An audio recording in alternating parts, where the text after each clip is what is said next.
Hey all, Spencer Bronte with Fact Time number 12 here.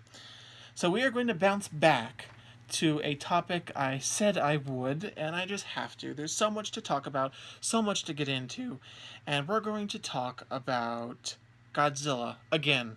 If you like Godzilla, you're excited probably. I know I'm excited. If you're not a big fan of Godzilla, I'm sorry, bear with me. I'll talk about some real things here, not just science fiction. Alright, so we talked about Godzilla itself. We're going to look at some of the other monster characters in the series. And just for ease of reference and for simplicity, I will not be going over every monster to appear in a Godzilla film. That would be, oh my gosh, if I did one video for each monster, we'd have dozens of videos to go. So I will just be touching on three particular monsters, the three biggest in the Japanese Godzilla films, the three biggest side characters, and simultaneously the three co-stars to Godzilla in last year's film, Godzilla King of the Monsters.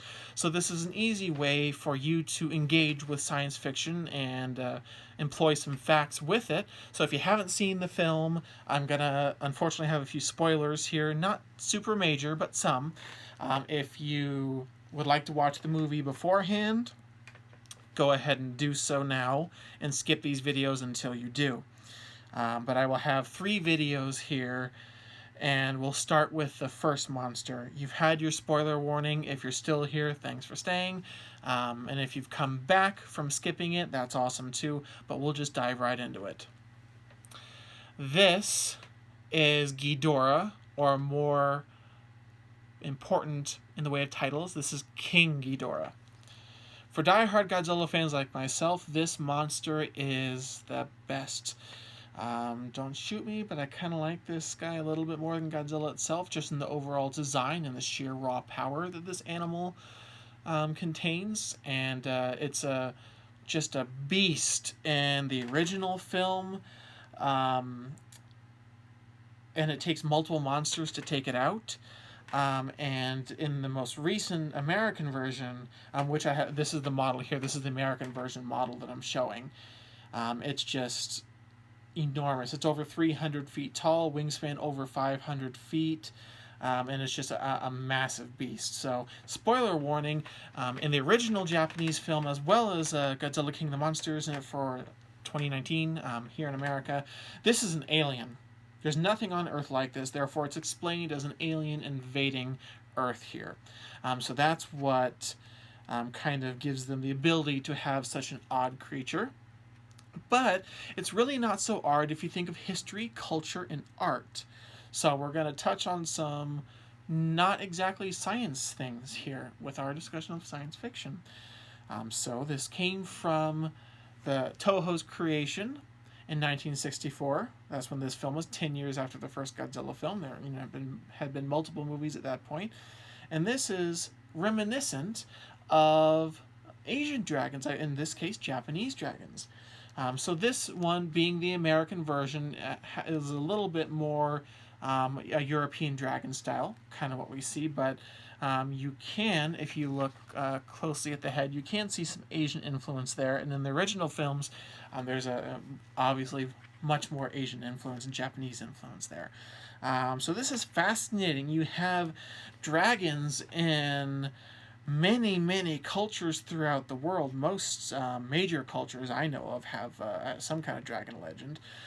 We have it in European and Western cultures, and they have it all over Asia, and that's particularly kind of what we're talking about here.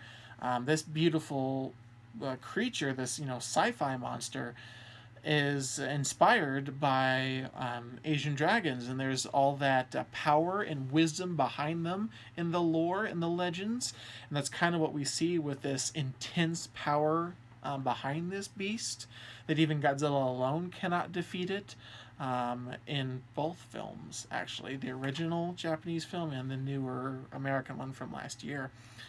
So I just think this is really cool, to think that aliens are dragon-like. I don't think that's real, obviously, but I think it's kind of fun in a sci-fi context.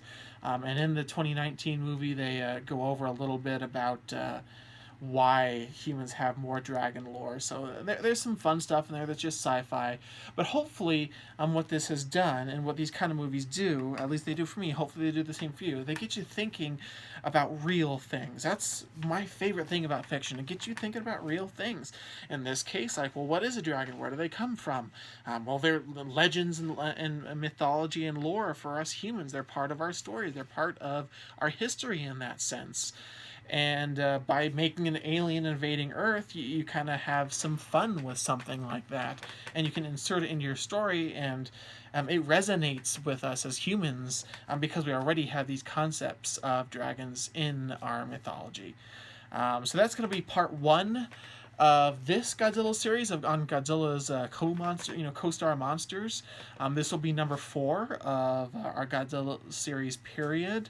But I will be back with at least 2 more on Godzilla for now. But Godzilla is such a rife area to talk about because it's a great way to engage with the public about things like science and paleontology and history and things. So thanks so much for watching, and we'll be back with more Godzilla next time.